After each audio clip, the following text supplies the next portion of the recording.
Ujú. Espera.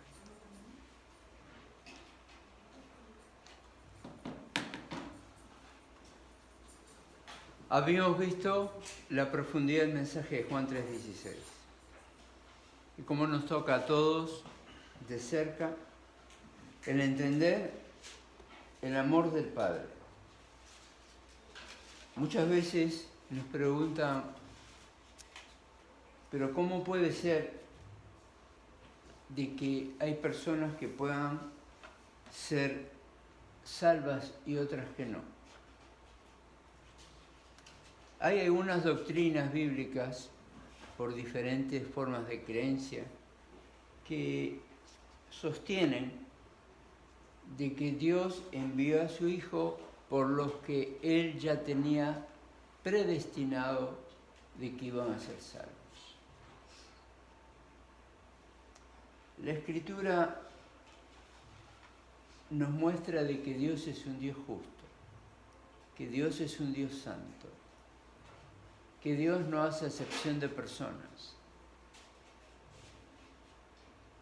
Para poder comprender por qué algunos sí y otros no, voy a poner un par de ejemplos nada más. Si tú estás en un edificio de alto, y se está incendiando, y hay una escalera de incendios por la cual tú puedes salir, pero de pronto le tienes miedo a la altura. Y miras y prefieres quedarte dentro, donde está el incendio. O sea, la opción es totalmente tuya. Nadie te va a empujar por la escalera. Nadie te va a obligar. Si ustedes recuerdan cuando fue lo de 9/11, había gente que subía los pisos, porque no querían pasar por el área de fuego que había abajo. Evidentemente uno puede salir dañado, hasta incluso puede arriesgar perder la vida, pero es una decisión que va a determinar tu existencia. Es decir, elegir por la vida o elegir por la muerte. La vida siempre conlleva riesgos, siempre. La muerte es algo que puede estar acechando. Nos damos cuenta por lo que hoy hablábamos. Es decir, que nosotros sabemos el día que llegamos al mundo y lo celebramos cada año. No sabemos el día que nos vamos. Solo Él lo sabe. Entonces, en ese pensamiento es donde entra un punto teológico que es uno de los atributos de Dios. ¿Cuál es? La presciencia. O sea, en la presciencia, o sea, en el preconocimiento. Dios sabe lo que tú vas a hacer hoy y tú no lo sabes todavía. Lo tienes planeado, pero de ahí a que lo cumplas, solo Él lo sabe. Creo estar dándome a entender en esto. O sea que nosotros salimos de la casa con un rumbo determinado. Por ejemplo, para llegar aquí. Y los que estamos aquí hemos llegado. Puede que otros no lleguen. Puede que algo pasó en el camino. ¿Tú lo sabías? No, tú no lo sabías. Tú no sabes el día que tú te vas a ir. Es más, esto es tan profundo que me lleva al pensamiento y brevemente compartirles cuando mi esposa estuvo muerta. 5 minutos. No voy a contar toda la historia, solo esto. En una cama de hospital, de cirugía, ella la dieron por muerta y a mí me estaban buscando para darme parte de que había muerto. En ese instante le llaman desde adentro del quirófano al médico gritando, volvió. El testimonio de ella tal vez ella no lo recuerda tanto, pero para mí fue imborrable y lo escuché en el instante posterior por ella misma. Sintió que era absorbida y que era algo vertiginoso. Llegando a un lugar donde había mucha luz y siente una voz que le dice: todavía no es tu hora. Tampoco esa voz le dijo cuándo va a ser la hora. O sea, eso queda solamente en la presencia de Dios. Si entendemos que Dios sabe todo lo que va a pasar, todo lo que nosotros vamos a hacer, el día que nosotros vamos a partir, definitivamente, entonces es ese preconocimiento de Él. Nosotros no lo tenemos, solo Él lo tiene. Entonces, bajo ese concepto es cuando Dios sabe quién va a ser salvo y quién no. Pero eso no está enterado desde que tú naciste. Porque tú naciste porque estaba en el plan de Dios que nacieras. Entre 1 millón de espermatozoides. Pero Él sabía cómo ibas a ser tú, hasta el color de pelo que ibas a tener, cómo te ibas a comportar en tu vida, cuántas veces te ibas a tropezar, cuántas veces ibas a caer y cuántas veces Él te iba a levantar hasta que Él te llamara. La vida no tiene un tiempo definido. Podemos decir 70, 80, 90, podemos decir hasta 120, pero también hay de 30, hay de 15. Yo tuve un hermano que no conocí que murió a los 2 años. Entonces, ¿quién conoce el día que se va a ir? Dios. Por tanto, ¿qué es lo que conoce Dios más de nosotros? Aparte de lo dicho. Él conoce quién va a creer y quién no va a creer. Tal vez tú crees o creíste el día que te convertiste dentro de una iglesia cristiana, semejante a esta. Puede que muchas personas se conviertan en el medio de la selva. Puede que personas se conviertan en medio colgando de una cuerda en una pared de escaladores de montaña, etc. Y ante el temor y la angustia reciban a Dios. ¿Me estoy dando a entender? O sea, no es precisamente la iglesia. De hecho, la iglesia no salva. El que salva es Cristo. Amén. O sea, el que tenemos que seguir es a Cristo, no a la iglesia. La iglesia somos nosotros, no es el edificio. Pero nosotros debemos, entienda bien la expresión que voy a mencionar, nosotros debemos ser iglesia, en nuestro modo de ser. ¿En qué forma yo manifiesto de que soy creyente? Congregándome. No puedo vivir apartado. Si soy oveja, no puedo actuar como una cabra, escarpando montes por ahí y tomando distancia del resto. Las cabras son rebeldes, las ovejas son sumisas y oyen la voz de su pastor. Estoy hablando de el pastor, no de este humilde pastor, sino del gran yo soy. Entonces, tenemos que oír la voz de Dios y saber cuál es mi tiempo ahora, no para saber el día que voy a morir, porque realmente, y no me entiendan mal, por favor,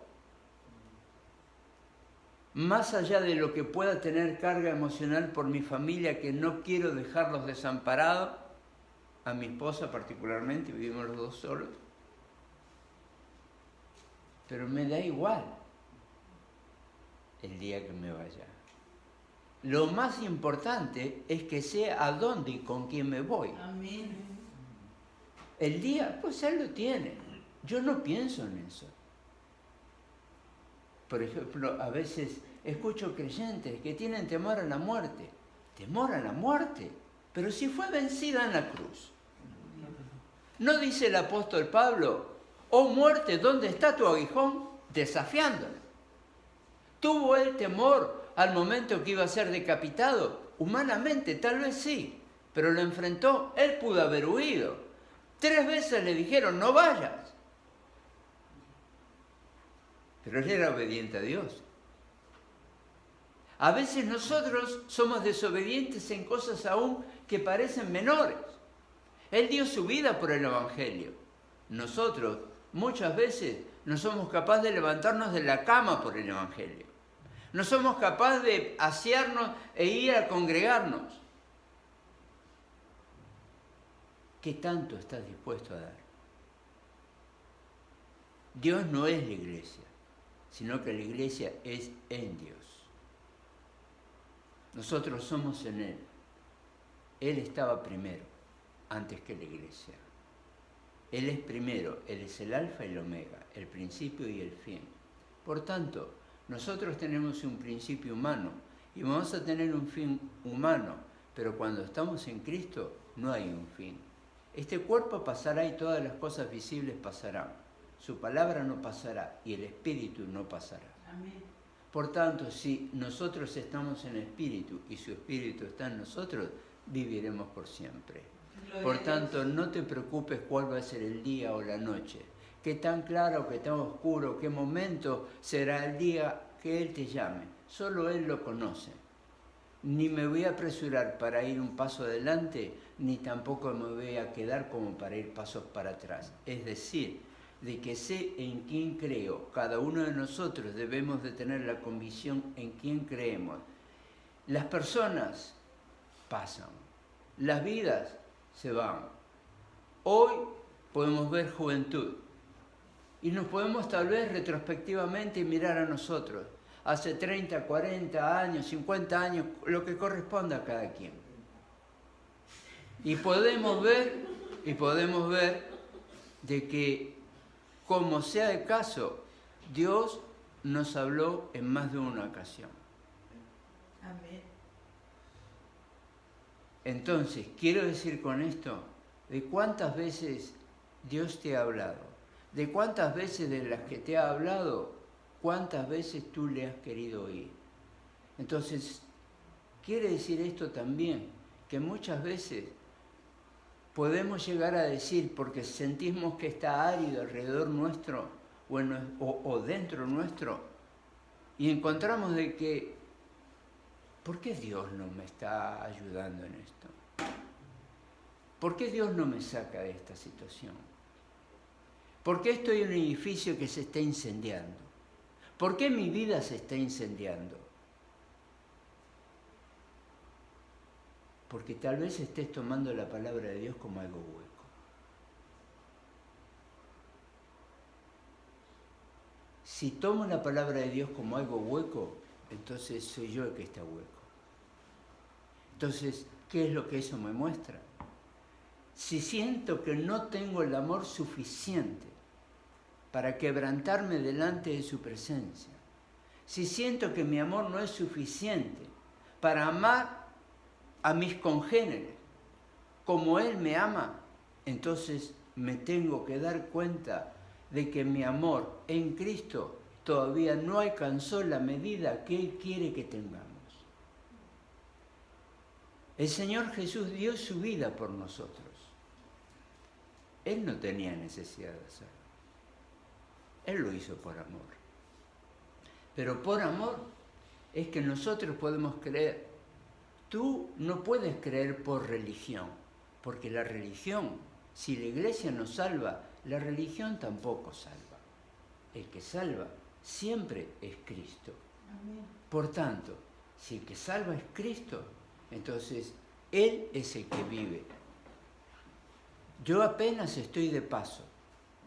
Cada uno de nosotros estamos en un tiempo, es algo temporal. Y nuestra vida puede ser tan vana como un suspiro al lado de la eternidad de Dios. pero su eternidad empezó antes que todas las cosas. Él estaba desde el principio, es lo que dice la Escritura. Nosotros estamos en el plan de Él, pero Dios no escogió a algunos para salvación y otros para perdición, como ya mencionamos antes, sino que Él quiere que todos lleguemos a salvación. Pero la salvación no depende exclusivamente de Él. El trabajo de parte de Dios para la salvación, Él ya lo hizo. Ahora depende de cada uno de nosotros. Pero tampoco, si tú has entendido bien lo que representa la salvación y el trabajo de Cristo en la cruz, lo que conocemos como el trabajo vicario, lo que significa en lugar de. O sea, cuando entendemos que Él murió en lugar nuestro. O sea, que siendo nosotros los que teníamos que morir en la cruz por nuestros pecados, por nuestras faltas, por nuestra incredulidad. En el texto que estamos leyendo, habla de que el mundo ya fue condenado. Pero ¿cómo es que el mundo ya fue condenado? Entonces Dios no es bueno. Muchos lo sostienen.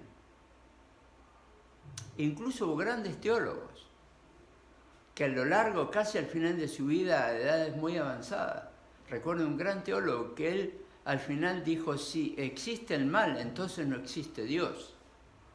Entonces se enfiló más a la idea de los griegos allá unos 500 años antes de Cristo, de que ellos creaban dioses y estos dioses cuando no le daban sus respuestas, ese dios ya había muerto. Entonces levanto otro. De ahí ese concepto cuando llega Pablo al Areópago para hablar con los griegos, para llevarle a Cristo, que incluso le adoraron a Él y vieron la sabiduría que éste tenía y todavía, entonces Él les dice, yo les traigo al Dios desconocido, porque tenían el lugar para el Dios desconocido. Hoy, 2000 años después de aquello, nosotros no tenemos excusa. En todo el planeta Tierra conocen o han oído, aunque sea una vez, de Jesucristo. En este tiempo, prácticamente, podemos decir, me atrevo a decir, basándome en estudios donde he participado, en universidades donde han puesto, y yo no voy a mencionar nada de eso, pero saben de que para tal fecha, no estoy hablando de que Él venga, porque nadie sabe, el mismo Jesús lo dice, pero sí sabemos cuándo va a ser predicado a todas las naciones. ¿Usted entiende lo que eso significa?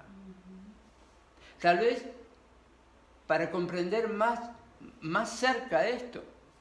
Aquí hay diferentes naciones representadas probablemente. En una iglesia hoy, culturalmente, en cualquier iglesia latina, puede haber un promedio de unas 10, 15 naciones representadas. Dese usted otro ejemplo. Quiero que lleguen a comprender esto. En Estados Unidos se hablan 209 lenguas. ¿Sabe cuántos países hay en el mundo?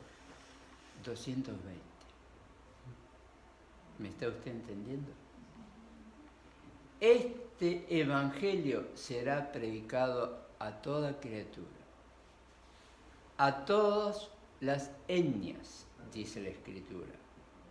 En el original, etnos. Pero eso está hablando, se traduce la palabra como nación. Muchas veces en nuestra lengua castellana confundimos la palabra nación con país y no es exactamente lo mismo. Se pueden usar culturalmente como uno como otro, pero la nación es la gente. Cuando usted escucha del pueblo de Israel, es la nación de Israel. Cuando hablan de los judíos, es la nación de Israel. Cuando se refieren a Israel explícitamente, están hablando del país. Pero la nación judía se extiende sobre toda la tierra, en semejanza a la nación cristiana, si usted me permite decirlo de esta manera. Entonces, ¿qué? Nosotros ya entramos al reino. Nosotros estamos sellados por el Espíritu Santo. Efesios capítulo 1, versos 13 y 14. Efesios capítulo 4, versos 29 y 30. Fuimos sellados con el Espíritu Santo. no contristez tu espíritu y guárdalo bien para el día de la redención. Estoy parafraseando el verso. Por tanto, quiere decir que Él vino e hizo lo que tenía que hacer y lo hizo en la cruz. Él pagó por nuestro pecado, no por el que hiciste, sino todavía también por el que vas a hacer. Es decir, el día hoy no terminó. Apenas vamos por el mediodía, aproximadamente. O sea, todavía existe la posibilidad de que hoy cada uno de nosotros pequemos en alguna manera o alguna forma. Entonces, Él ya nos perdonó. Cuando tú recibiste a Cristo Jesús en tu corazón, algunos me preguntan, ¿me perdonó todo lo que pasó, verdad? No, todo lo que pasó, todo lo que vas a hacer también. Es decir, Él nos perdonó, pero Él no está medido por tiempo como estamos medidos nosotros. Él es eterno, Él es el alfa y el omega, Él no tiene principio ni final. O sea, todo lo que vemos fue creado por Él y para Él. Por tanto, Él es el principio de todas las cosas y el final de todas las cosas. Y las cosas que están sujetas a Él no se separarán de Él. Es decir, que estar en Cristo me asegura la eternidad. Y Él me perdonó porque ya expliqué de que Él no está medido por tiempo. Y de que Él tiene presciencia, es decir, Él conoce todo lo que vamos a hacer. Por tanto, Él te perdonó el pecado que todavía tú no cometiste. Esto no es para que tú peques más. Voy a pecar más para que tenga más gracia, es lo que presenta Pablo. No, de ninguna manera. Por el contrario, por amor y por respeto, es no pecar, por lo menos voluntariamente. Es decir, uno puede pecar inconscientemente. Pero a veces nos justificamos que fue inconsciente y de pronto no lo fue. Hemos mencionado en otra ocasión, y les recuerdo, solo a modo de ejemplo, cuando usted dice una palabra que sabe que no tenía que haber dicho, ¡op! Se me escapó. No es verdad. Está comprobado que entre 5 y 7 segundos antes la palabra ya estaba en el cerebro, antes de que esté en la lengua o en los labios. Por tanto, cada palabra que usamos ya la teníamos en la mente antes de que llegue al labio. Por tanto, no tenemos excusa de ninguna manera, pero Él nos perdona. El perdón de Él no es un perdón de hombres. Sí, te perdono. No. Él dio su vida. Amén. Gloria a Dios. La gente todavía duda. Incluso llegar a pensar, no quiero tomar una posición extremista o radical, pero todo lo que viene de Dios, yo jamás lo dudaría de que se puede terminar. Si Dios te salvó para la eternidad. Si tú cayeres, va a haber quienes te van a señalar. Tú caíste. 7 veces caerá el justo y 8 le levantará el Señor. Y a quienes las cuentan. No, ya me caí 8. ¿Me va a levantar 9? No. Es que es un dicho judaico. Entonces el 7 es el número perfecto. Es decir, y 8 eventualmente es el número imperfecto. Quiere decir que en toda tu imperfección Dios siempre te va a levantar. Eso es lo que significa. Entonces, tenemos un Dios que es perfecto, aunque nuestra humanidad sea totalmente imperfecta. Tenemos un Dios que es santo, ante nuestra ausencia de santidad. ¿Eso quiere decir de que puedo saltar y correr libremente y hacer todo lo que quiera? No. Tú puedes hacer todo lo que quieras que agrade a Dios. Tú no puedes hacer todo lo que quieras conforme a la carne. En el texto que hemos compartido, algunos llegan a pensar, pero es que no es justo. Si Dios es justo, Si tú miras para atrás tu propia vida y sabes que hoy eres salvo, sabes que eres justo. Usted me está entendiendo, ¿verdad? Puede haber un amén por eso. Es decir, saber y reconocer. No es para que te des golpe de pecho tampoco. No es para eso. Al cabo no sirve para nada. ¿Qué vamos a hacer? Como aquellas religiones que se martirizan a sí mismos. O después de pecar, golpearte la cabeza contra la pared. Tal vez merecemos dar un golpecito. Cuando somos cabeza dura. Pero ¿sabes qué? ¿Sabes qué? Nosotros no sabemos muchas veces lo que vamos a hacer, pero Él lo sabe. Por tanto, Él te conoce. Él sabe que tan dura o tan blanda es tu cabeza o tu forma de pensar, o de creer o de vivir. Pero Él, hay una palabra que la usan Colosenses, longanimidad. Longanimidad está hablando de algo que es tan extenso, pero se refiere a la bondad. O sea, una bondad que no tiene límites. No está medida. Piense usted en el ejemplo de testimonio que les compartí hace un rato. Cuando llegó aquel cirujano y me dice, señor Drago, por favor, firma aquí. Me quedé mirándolo y escuché el grito de adentro. Ya había muerto. Yo podía dejarla ahí. ¿Me estoy dando a entender? Yo la pude haber dejado ahí y ya no existía más. Pero Dios tiene un plan para acá. Ese plan se va a cumplir aunque seamos cabeza dura. Amén. ¿Que te va a costar más? ¿Que te va a doler más? Sí, definitivamente. Por tanto, tienes que perseverar en su amor, porque si yo te dijera de que perseveres en tu amor, podría fallar, porque fallamos. El amor de Él no falla, porque el amor de Él es santo. Nuestro amor a veces es egoísta, para mí. Quiero ir terminando con algo.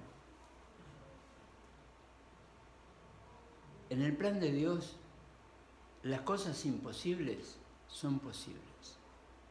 Este su servidor que usted ve aquí fue ateo por más de 30 años.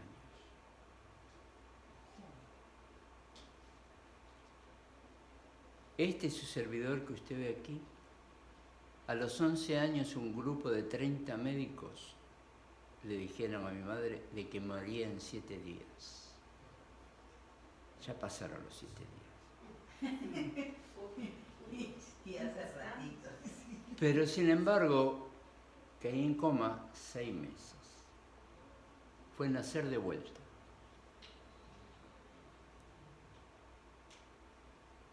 Cuando nacemos de vuelta de alguna manera, por decirlo así, es darse cuenta que la vida tiene otro sentido. El día en que mi esposa murió, esos 5 minutos estuvo muerta, ese día, unos minutos antes, fue la primera vez que un ateo entraba a la capilla del hospital con una prima hermana para rezar. ¿Me está usted entendiendo, verdad? Y Dios respondió. Si usted quiere que se lo explique teológicamente, he estudiado muchos años teología, pero no va por ahí. Simplemente es la gracia. Es gracia. Y ahí nos muestra de que Él conoce lo que está por delante y que nosotros somos ciegos para caminar. no lo vemos. Él ya lo vio todo. Entonces, ¿qué me queda por hacer? Confiarle todo. Confiarle todo. Confiarle en mi vida. Y con el debido respeto y amor, confiar vuestras vidas. En nuestras oraciones. Para que seáis redarguidos en amor, en justicia, en piedad, en misericordia, en sentir su presencia, en buscar su presencia, en buscar la verdad, el Evangelio, no otros evangelios. No buscar la comodidad, sino buscar la paz con Dios en todo lo que hagas. Todo lo que hagas, dice la Escritura, hazlo como para el Señor. Eso tiene que ver con nuestras acciones y con nuestros dichos. Entonces, por tanto, amemos al Señor de todas las maneras posibles, de que no haya sombra de duda en nosotros. Estamos en un tiempo difícil donde escuchamos de diferentes maneras electrónicas o personales otros evangelios.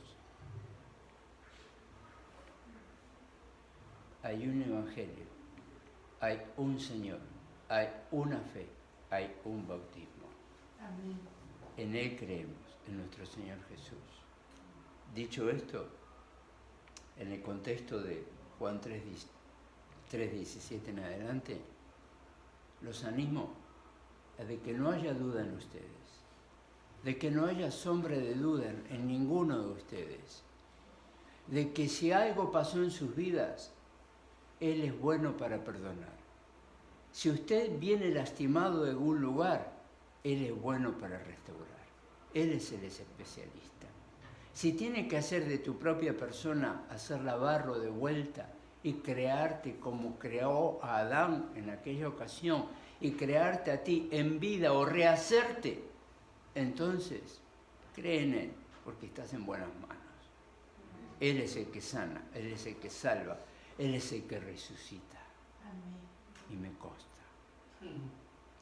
Vamos a orar. Señor Jesús, Dios les bendiga. Señor Jesús,